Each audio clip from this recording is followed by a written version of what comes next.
Les petites bouchées de caramel turtle sont vraiment décadentes. Elles se conservent super bien au congélateur, malgré que vous allez peut-être avoir de la difficulté à les conserver vraiment longtemps parce que vous allez voir, elles se mangent vraiment rapidement. La première étape pour faire les caramel turtles, c'est de faire le caramel.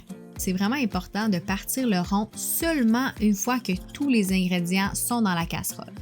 Dans une petite casserole, on va mettre une demi-tasse de beurre d'amande naturel.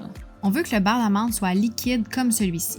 Si vous êtes à la fin de votre pot de beurre d'amande, je vous conseille vraiment de mélanger le fond avec une huile sans saveur jusqu'à ce que vous obteniez une texture qui est similaire à celle-ci. Ensuite, on va ajouter une demi-tasse de sirop d'érable, un tiers de tasse ou 40 g de beurre de cacao. Attention, j'ai bien dit beurre de cacao ici et non beurre de coco. On va ajouter 2 cuillerées à thé d'extrait de vanille pure et un quart de cuillerée à thé de sel de mer.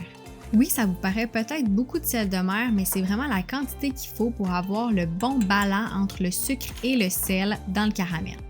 Ensuite, on va partir le rond à feu moyen et on va mélanger le tout à l'aide d'un fouet. L'objectif avec ce caramel-ci, c'est que le beurre de cacao soit bien fondu. Une fois qu'il est bien fondu, on peut le laisser bouillir 1 minute, mais après, on va arrêter la cuisson.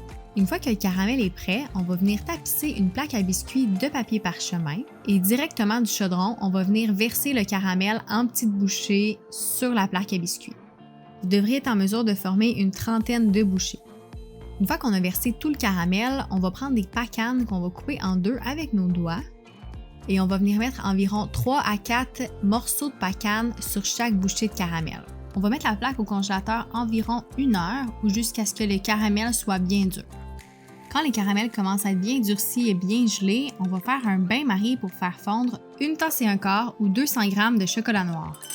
Je vous conseille toujours de faire un bain-marie pour faire fondre votre chocolat parce que ça va vous éviter de brûler tout votre chocolat. Une fois que les bouchées de caramel et de pacane sont bien gelées, on va les sortir du congélateur et on va toutes les décoller du papier parchemin. Ensuite, avec une cuillère, on va venir mettre le chocolat fondu sur chaque bouchée de caramel. Avant, je trempais les bouchées de caramel directement dans le chocolat, mais je trouve que la technique avec la cuillère est beaucoup moins salissante. Il n'y a pas de chocolat des deux côtés, mais personnellement, je trouve que c'est très beau de cette façon-là aussi.